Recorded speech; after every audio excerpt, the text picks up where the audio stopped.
Hi, welcome to One Word Today. I'm Sophie, your co-pilot into the universe of Chinese. We are going to continue our journey of learning just one Chinese expression a day. So last time we talked about this, just coming back.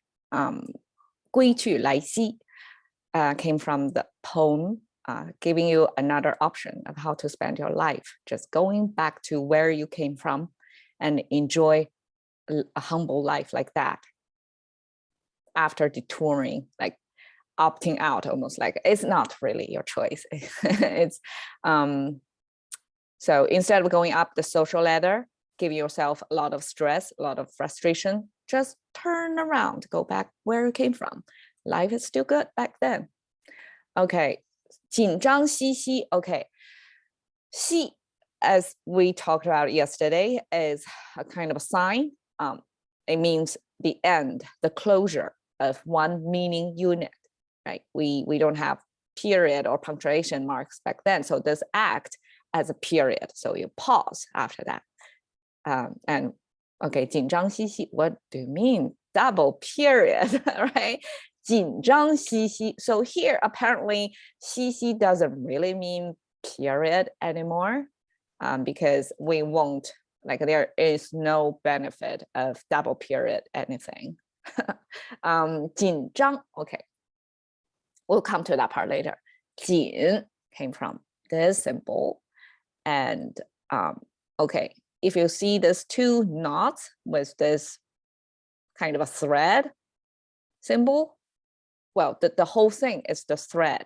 So it's kind of zigzag, zigzag, right? That's how it's depicted over here with this two circular thing.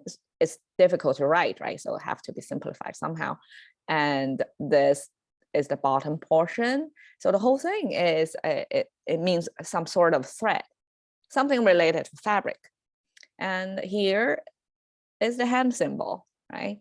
And here is kind of a, I look at it as a kind of a device that's installed in the middle.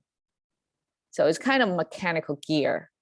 And the whole thing, I view it as adjusting the tension, the tightness of the thread going between two ends. So you can view it as the thread, right, between two ends on the loom. So fabric making back then, it's a manual loom. And I mean, it must be one of the major activities, because how are you going to clothe yourself if you don't produce fabric yourself, right, back then? So looming is a main activity.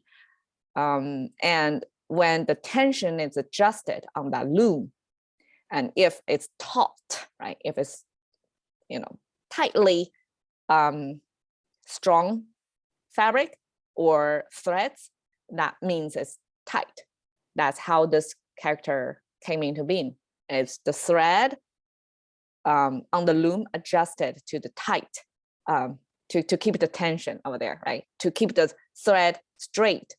You can hardly loom anything, weave anything if things are going lumpy, or what's the word?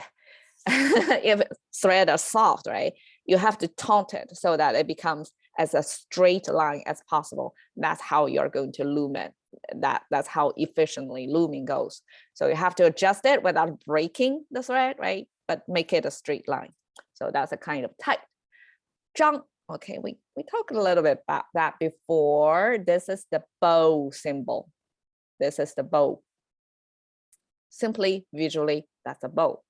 And I don't know about this one. It looks pretty complicated, but the whole thing means you are in archery, you are opening the bow. You're ready to, like the bowstring are pulled. So you're ready to release the arrow, right? That's a kind of jump. So one is from fabric making. The other one is from bow shooting. Both of them show the tension, right? The tension of the thread or the tension of the bowstring. So, okay, so from both activities, there is this tightness, this tension. So I have to put two different characters. One is tight, one is taut. but you know the origin of that characters.